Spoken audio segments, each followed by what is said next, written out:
Well, my presentation is about Alzheimer's. There's a lot of different reasons why I chose this disease. One of them being that my aunt suffered from this disease and passed away sadly. But I've always been interested in neurodegenerative disorders. And Alzheimer's is one of the top 10 killers in the US, and it is the only one that does not have a cure. So a lot of people wonder what is Alzheimer's. So to be clear, Alzheimer's, it is not exactly no one is really sure about how it happens or what defines it or what it is. We mostly know it because of its symptoms. But the little that we do know is that there are many plaques and tangles that are created throughout the brain. And these plaques and tangles are, everyone has them, but everyone has like a small amount of them.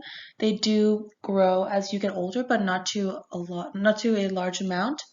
But in patients that have passed away from Alzheimer's, they have noticed that in their brains, they seem to have a lot more plaques and tangles compared to the normal person. So they're not sure if that is a cause or a symptom of it, but that is one of the things that they have discovered in the brains of the patients with Alzheimer's. This also does occur in patients that are over the age of 65. It does occur at times in people that are younger than 65. If that is the case, then it is called early onset Alzheimer's, but typically it occurs mostly in seniors. Since as I was saying, it is defined by its symptoms. So the main symptoms are memory loss and cognitive disabilities. So people begin to lose their memory. At first, it is with small things, so with things that they have learned recently, or items that they placed somewhere recently, all with recent memories. And then with time, they begin to forget past memories. And by cognitive disabilities, I mean they lose the ability to bathe themselves, to feed themselves, to change, to clean, things that we do on a day-to-day basis, to drive, talk on the phone. They just can't. They can't do it. They lose those abilities as this disease grows, and this disease is also progressive, which means that as time passes, the disease does worsen. It is also named after the person that discovered it, Alois Alzheimer, and he discovered it because he was interested in the way that an older woman passed away, and she was mentally ill. They weren't exactly sure what it was, but he's the one that began to discover the symptoms that were unique about her memory loss and began to research more about the brain. So it is named after him. So to not be confused with dementia, Alzheimer's is very different from dementia because dementia is Alzheimer's, sorry, dementia is caused by Alzheimer's is the best way to explain it. So dementia is a cluster of symptoms that involve memory loss. So there are many other symptoms, but the main one is memory loss, and that is one of the main symptoms of Alzheimer's. The mental health of the patient declines in their day-to-day life. So a lot with their cognitive disabilities, they don't remember things, they don't remember how to do simple tasks, how to go through with them. Alzheimer's, as I said, is the actual disease. So the Alzheimer's is the main disease that causes dementia, which causes the memory loss, the disabilities, and Alzheimer's, as it shows here, is a disease that accounts for 60 to 80% of the dementia cases.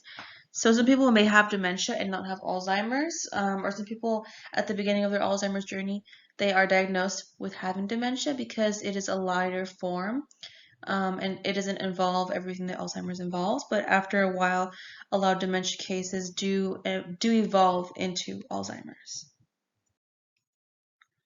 What can public health do for Alzheimer's? This part was very interesting when I was doing my research paper because considering the fact that Alzheimer's does not have a cure, it is hard for public health to be able to publicize a vaccine or methods that can be used to help so that you do not cause yourself this illness or ways to prevent it. But there really isn't much research on that. So all they can do is they can promote the publicity of Alzheimer's because the more people that know about the disease, the more people that will respect those that suffer from this disease and will also be of a support system to those that do have people near them that have Alzheimer's or dementia. they should take a spherical approach. And what I mean by this is they look at it from all angles. So a lot of people think just how do you help the patient? How do you help the patient? But with Alzheimer's, there's also a lot of caretakers. There are many people that have to watch over this person, and there's billions of dollars being spent on the caretaking of people with Alzheimer's, a lot of nursing homes, and then a lot of people that choose to have at-home nurses, or they themselves care for their loved ones. That does also take a toll on these people. And 72% say that their health has worsened since they became a caregiver. Many of them experience depression. More than half of them experience depression or anxiety as they take care of Alzheimer's patients or patients in general. They also do tend to call out more or come into work later. And some of them have been hospitalized themselves because of the toll it has taken on their health and on their mental health as well. This illness does not only affect the patient, but it affects their entire support system.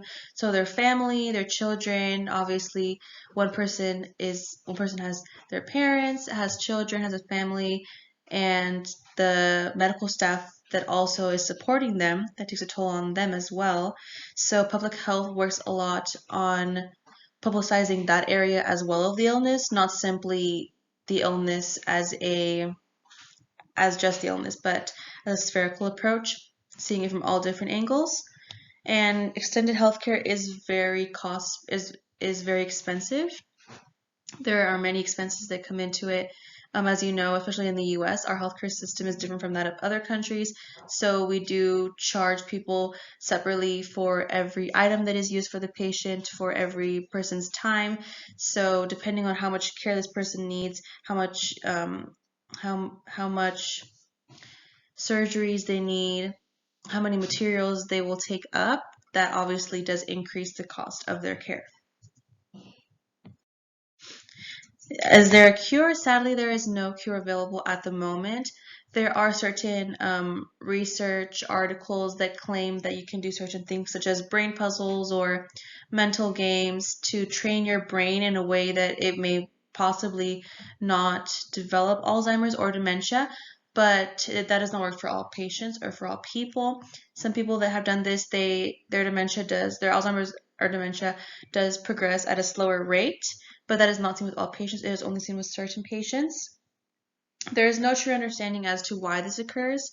All we know is that the brain is very complex and misunderstood. There is so much that we still want to learn about the brain, and a lot of it that we don't know, because the brain is incredibly interesting, and we have not even discovered half of it. There's so much to know and so much to understand, so much to learn about it.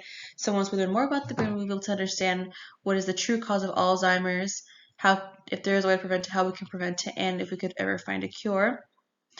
So because there is no cure, at the end of the day, it's mostly about the comfortability of the patients, making them comfortable before they pass, being of support to the family, letting them know about all of the possible options such as organ donation and a lot of options that they have for their family members once they pass, the way that they can prepare for the funeral services and such. This support system must stay strong, and anything that the medical community can do to help them will obviously be very important. And thank you so much for watching my presentation. Hope that you feel more informed and educated on this mental illness that we still have so much to learn about.